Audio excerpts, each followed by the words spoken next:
Chapitre 196, Paysage du monde des démons, 3. Attends une minute, tu es. Les yeux du beau jeune homme s'écarquillèrent lorsqu'il me reconnut. Avant que le jeune homme ne puisse ouvrir à nouveau la bouche, la vive d'esprit Éline accepta précipitamment mes pièces. 50 000 pièces. D'accord. Est-ce vraiment 50 000 pièces? La bouche étonnée du garçon s'ouvrit alors qu'il regardait entre Éline et moi.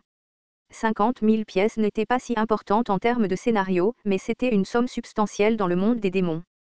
C'était une zone que les constellations ne visitaient presque jamais à cause des rois démons. Bien sûr, selon mes critères, 50 000 pièces étaient de la petite monnaie. La légende de Kim Dojega, première partie, a été achevée sur Pisland. Les pionniers de la région prêchent la foi en vous. 15 000 pièces ont été acquises. J'ai même reçu des pièces en temps réel. C'était l'avantage d'être une constellation. Même sans le parrainage, je gagnais de l'argent simplement en étant célèbre. Les nobles démons raidis ont réagi tardivement. Qui êtes-vous?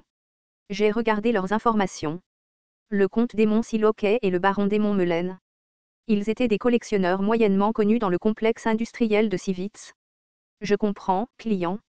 Habituellement, je m'inclinais poliment, mais la courtoisie était tout simplement contre-productive pour ces types. C'étaient des hyènes qui aimaient manger ceux qui montraient de la faiblesse ou de la peur. Toi, maintenant. Le baron démon Melen a augmenté son énergie à mon ton. Laisse tomber Melen. Siloquet a observé la situation et a dissuadé Melen. Le comte avait l'air de manger avec un invité indésirable. Le personnage, de mon ARL Siloquet, vous regarde avec curiosité. Votre compréhension du personnage, de mon ARL Siloquet, a augmenté. Je n'ai pas manqué cette opportunité d'utiliser une compétence. La compétence exclusive, Omniscient Reader's Viewpoint, a été activée. Puis j'ai commencé à entendre les pensées de Siloquet. Ce type peut facilement payer 50 000 pièces. Un citoyen ne peut jamais payer ce montant. De plus, regardez cette détente. 50 000 pièces, c'est évidemment une misère pour lui. Qui est-ce? C'est la première fois que je le vois dans le coin. Attends une minute, cette énergie démoniaque. Ne me dis pas. Ça se passait comme je le pensais. Non, c'était mieux. En tout cas, le complexe industriel de Sivitz regorgeait d'histoires sur le nouveau roi démon. Si c'était le cas, ce ne serait pas mal de leur divulguer des informations trompeuses. J'ai parlé d'une voix pleine de bravade. Tu dois déjà l'avoir deviné. J'ai parlé sur le ton de Yu Jonghyuk et le teint de Siloquet a changé. Il a hoché la tête comme si ses pensées étaient correctes, puis m'a parlé poliment. Noble démon, je te salue avec retard. Est-ce que tu es en visite du complexe industriel de Jiloba? On dirait que tes oreilles fonctionnent correctement. Cependant, tu n'as pas prévenu que tu visitais cette zone. Dois-je dire mon itinéraire à quelqu'un comme toi? Ça? Je suis désolé. Il a été convaincu par ma courte réponse. Le droit de se déplacer sans préavis. Il doit être au moins de grade de marquis. Il n'y a rien de bon à s'en mêler avec le complexe industriel de Jiloba. Après ce brillant malentendu, Siloquet s'est incliné devant moi et a donné un coup de coude à Melen. Allons-y, hein? Mais nous avions juste besoin de l'obtenir. Melen hocha la tête avec retard devant le jugement sobre de son supérieur. Melen prit 50 000 pièces à Éline et l'avertit d'une voix féroce. Cette fois, tu as eu de la chance. Ne t'attends pas à ce que cela se reproduise, Éline. Les deux nobles démons quittèrent le magasin de montres. Peut-être que Siloquet rapporterait cela à son patron immédiatement. Cela n'avait pas d'importance. Je ne pouvais pas penser jusque-là. Le magasin d'horloge était rempli d'énergie une fois la tempête passée. C'est le beau garçon qui a brisé l'atmosphère. N'est-ce pas considérablement gros? Qui diable êtes-vous? Il leva les yeux vers moi avec des yeux étincelants et je souris doucement. Quelle est votre commission? Éline reprit tardivement ses esprits et me demanda. C'est, au fait, es-tu un noble?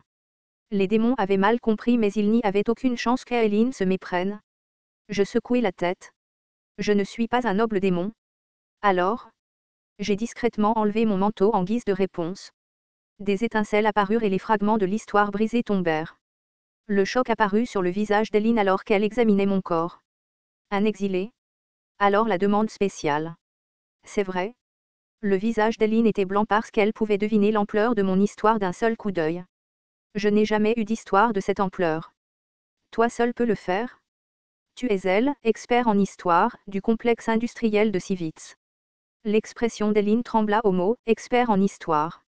Alors que ma conscience commençait à s'effondrer, je l'attrapai par les épaules et ajoutai, répare-moi, Eileen Mackerfield. Astérisque astérisque astérisque ma conscience vacilla tandis que je sentais Irène et plusieurs étrangers. Il y avait quelques voix qui me suivaient.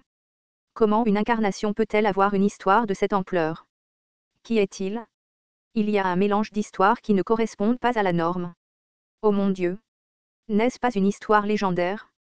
Est-ce vraiment une incarnation? Je ne pense pas que ce soit le statut d'une incarnation.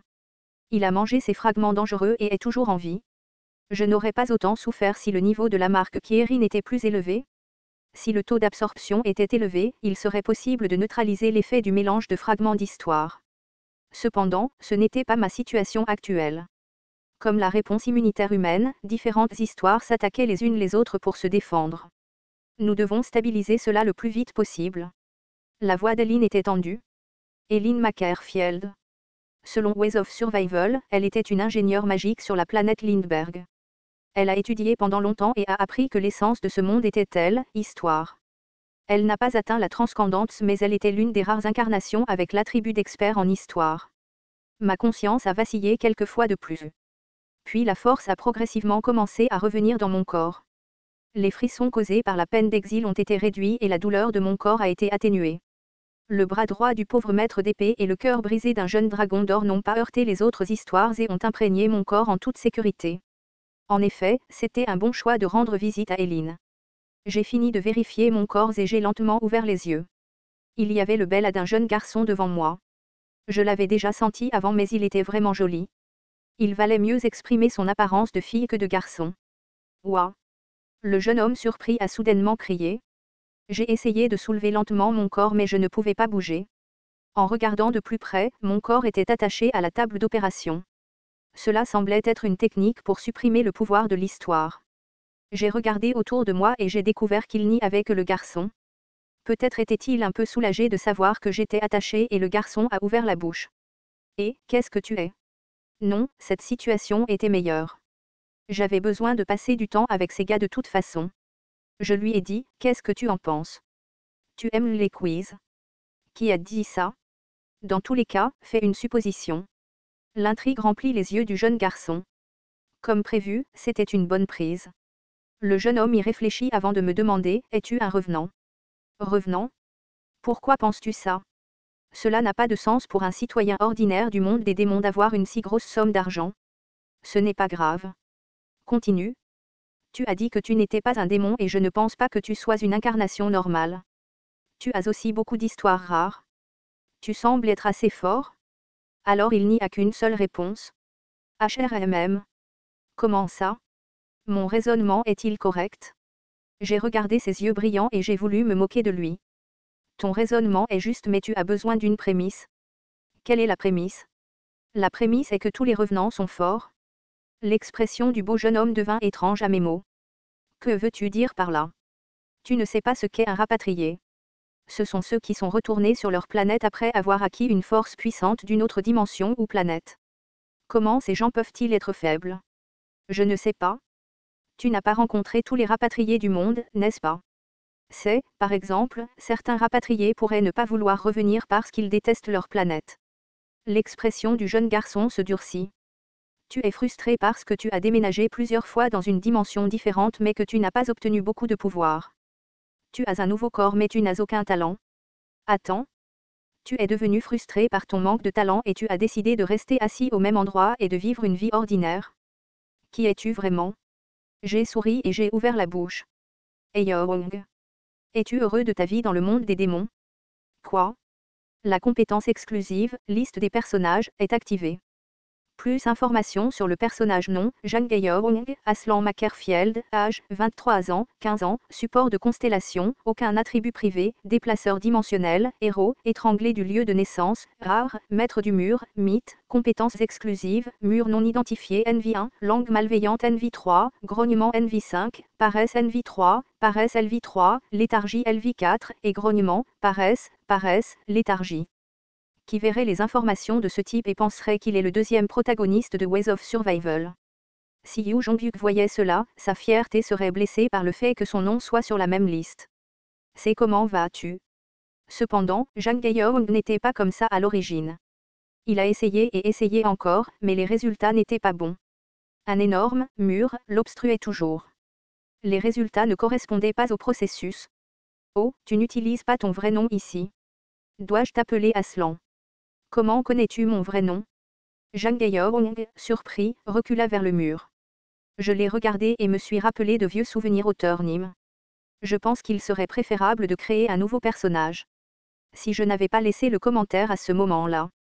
Est-ce que Jang Gaeong existerait dans le monde d'aujourd'hui? De plus, il faudrait de préférence que ce soit une jolie fille. C'est peut-être pour cela que je me suis senti responsable de ce type. Je ne savais pas si l'auteur avait créé ce personnage à cause de moi. Cependant, le cadre, HRMM. Puisque Jong-hyuk est un régresseur, il suffit que le nouveau personnage soit un déplaceur dimensionnel. Au moins, si je n'avais pas laissé ce commentaire, le deuxième protagoniste n'aurait pas à continuer à se déplacer dans les dimensions. Tu n'es pas sans talent. Tu ne connais juste pas ton talent? Quoi? Qu'est-ce que ça veut dire?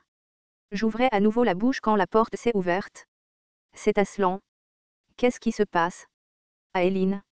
Eline a vu le visage de Jang Gaeong et m'a jeté un coup d'œil. Qu'est-ce que tu es? Qu'est-ce que tu lui as fait? J'ai haussé les épaules sans rien dire. Certaines personnes pouvaient être vues derrière Eline. Peut-être qu'il y avait des membres du conseil civil de Sivitz. Ils étaient la dernière conscience contre les ambitions du duc. J'aimais ce genre de personnes. Je pourrais m'occuper de Jang Gaeong plus tard. Je devais d'abord m'occuper de ce côté. Duc Sivitz. Quoi? Il est ambitieux. Il a refusé un poste de haut rang dans un autre royaume démoniaque et est venu dans cette région reculée. Les membres du conseil civil se regardèrent à mes paroles. Je fixai Eline et dis, peut-être que le duc Sivitz t'a demandé de faire de lui des soldats géants. C'est vrai? Hein? Ce type, il a eu un avant-goût quand il a fait une tournée dans le monde des démons. C'est pourquoi il fait une demande aussi déraisonnable. Il ne connaît pas ces sujets? Comment fais-tu? Les membres du conseil civil étaient très confus par les informations que je connaissais. Eline, surprise, semblait se raidir. Je n'ai pas laissé passer cette opportunité. Tu l'as refusé 3 fois et la prochaine fois, il t'emmènera de force. Es-tu prêt? Les visages d'Eline et des citoyens s'assombrirent à mes mots. C'était certain. Ils étaient puissants sur leur propre planète mais ils ne pouvaient pas se comparer à un duc du monde des démons. J'ai apprécié le silence avant de dire avec un sourire. Si tu écoutes mes conditions, j'arrêterai le duc pour toi. C'était déroutant pour eux. L'exilé qui est soudainement apparu connaissait non seulement cette information mais a également fait une proposition ridicule. C'est Eline qui a lutté pour fermer sa bouche. Toi, qui diable es-tu? Oui, c'est parti d'ici. J'aimerais pouvoir dire que je suis Kim Dok-jia, mais ce n'était pas encore possible. Si je révélais mon nom ici, les constellations sur Terre sauraient que je suis toujours en vie. Alors, revenons à l'œuvre originale. Je me suis rappelé de la 111e régression du roman et j'ai déclaré d'une voix aussi maléfique que possible, je m'appelle Yu Jong-hyuk. Je suis ici pour devenir le roi démon du 73e royaume des démons. Astérisque astérisque astérisque votre notoriété se répand dans le 73e royaume des démons. Yu Jong-hyuk a levé les yeux vers le ciel au moment où il a entendu le message. Quoi? Bien sûr, le ciel n'a pas répondu. Puis l'expression de Yu Jong-hyuk a changé étrangement. Yu Jong-hyuk a réfléchi à quelque chose pendant un moment avant de fixer le ciel avec incrédulité, en marmonnant, Kim Dok-jia. TL, tortue arc-en-ciel.